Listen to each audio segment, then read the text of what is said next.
कहते हैं अक्लमंद को इशारा और अहमक को फटकारा। अमेरिका ने एक साथ 2 एक्शन ले लिए हैं पाकिस्तान के ऊपर और बिल्कुल दिमाग को ठिकाने पर लगा दिया है। सबसे पहले तो अमेरिका ने भारत को वो मिसाइल दे दी है जिस मिसाइल से कभी भारत की ही जहाज पर अमेरिका ने हमला किया था, लेकिन इस मिसाइल के साथ पाकिस्तान बड़े ही गंदे ढंग से जुड़ा हुआ है। तो वहीं दूसरी तरफ अब पाकिस्तान पर लगाए बाइडेन ने प्रतिबंध जिससे ठिकाने पर आ गए हैं पाकिस्तान के होस्ट, और न सिर्फ पाकिस्तान बल्कि के आयरन ब्रदर चीन के भी। चीनी सेना में भी इस मसले को लेकर मच गया है हड़कंप। और आपको बता दें, बाइडेन ने पाकिस्तान के लिए अभी बहुत सारे सरप्राइज तैयार करके रखे हुए हैं जो एक के बाद एक फटेंगे और पाकिस्तान की लुटिया को डुबो देंगे। अभी तो शुरुआत भर है।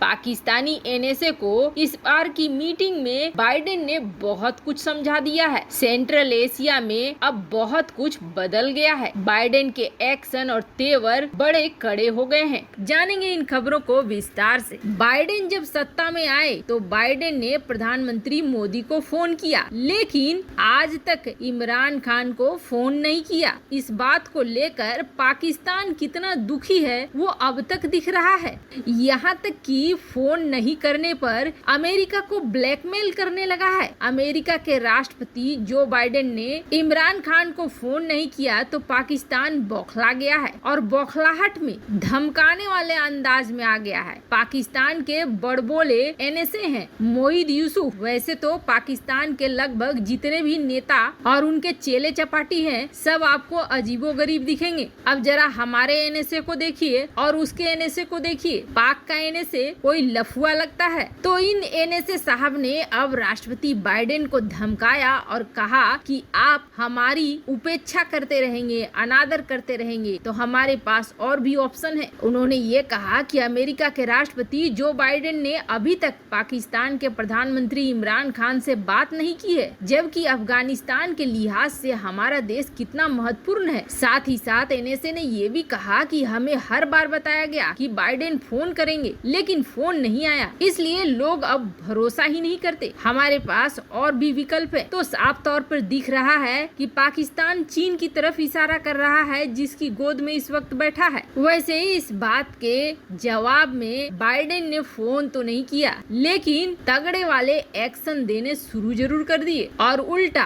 पाकिस्तान के ऊपर प्रतिबंध लगा दिया। पाकिस्तान को 2 झटके दिए। पहले झटके की बात करते हैं जिसने बेहद दर्द दिया पाकिस्तान को भी और चीन को भी। अमेरिका के पास एक मिसाइल है, वो मिसाइल है हार्पून मिसाइल। हार्पून मिसाइल खास तौर पर इस्तेमाल होती है एंटी शिप यानी जहाजों को डुबोने के लिए और सबमरीन्स को मारने के लिए। वैसे तो ये मिसाइल अमेरिका के साथ साथ 30 देशों के पास है। अमेरिका ने इन देशों को इस मिसाइल को बेचा है और एक वक्त था 1988 का जिस वक्त सोवियत संघ टूटा नहीं था और भारत के साथ सोवियत संघ के रिश्ते अच्छे माने जाते थे। वैसे तो भारत ये दिखलाता था कि वो गुटनिरपेक्ष है, पर अमेरिका इस बात को मानने को तैयार नहीं था। अमेरिका को ये लगता था कि सोवियत संघ का पक्षधर है भारत। तो अमेरिका की F-18 हॉर्नेट आपस में युद्धाभ्यास कर रहे थे और इसी दौरान भारत का कार्गो शिप गुजर रहा था और भारत के इस कार्गो शिप पर अमेरिकी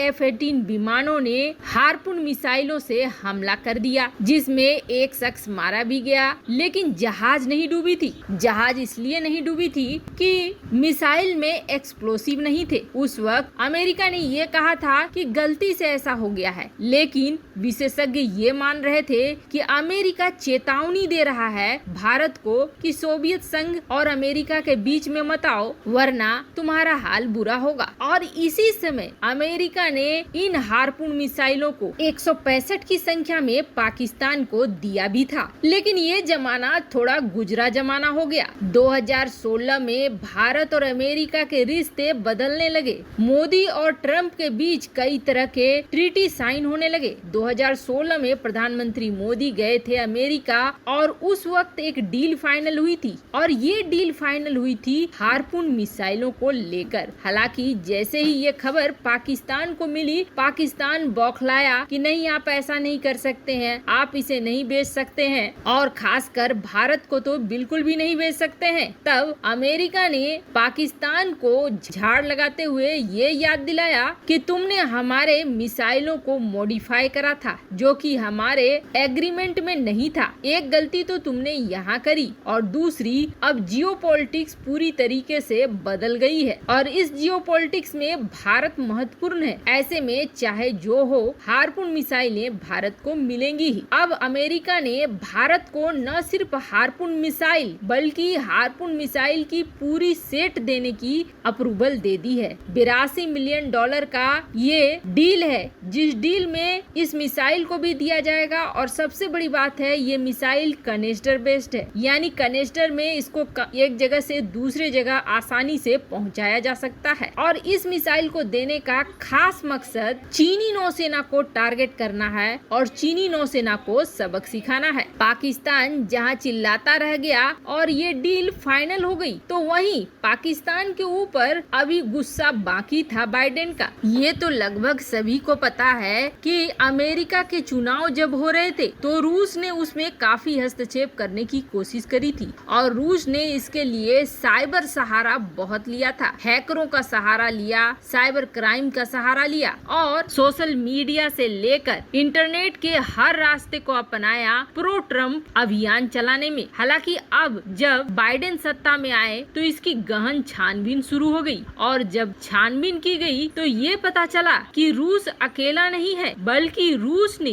पाकिस्तान की कंपनियों का भी मदद लिया और जिसके जरिए अपने अभियान को बढ़ाया। इन पाकिस्तानी कंपनियों ने जाली दस्तावेज बनाए रूसी हैकरों के लिए और कहीं न कहीं अमेरिका के चुनाव को प्रभावित करने का काम किया। और अब बाइडेन ने जोरदार एक्शन लेते हुए इन कंपनियों के ऊपर प्रतिबंध तो लगा ही दिया है, पर यही नहीं रुके हैं बाइडेन। अब आगे बढ़कर कई सारे प्रतिबंधों को लगाने को बढ़ भी रहा है, क्योंकि जिस तरीके से तालिबान को समर्थन दे रहा है पाकिस्तान, अब पाकिस्तान के ऊपर प्रतिबंध लगने के मांग कनाडा, अमेरिका, फ्रांस हर जगह से उठने लगे हैं। यही वजह है कि अब पाकिस्तान को दोहरी मार झेलनी पड़ रही है बाइडेन की तरफ से। बाइडेन बिल्कुल उल्टा पड़ रहे हैं पाकिस्तान पर। वैसे आपको क्या लगता है, क्या भारत ने हार्पून मिसाइलों को खरीदकर सही किया या गलत किया? कमेंट कर अपनी राय जरूर बताएं। जल्द मिलते हैं अगले वीडियो में नई खबर के साथ।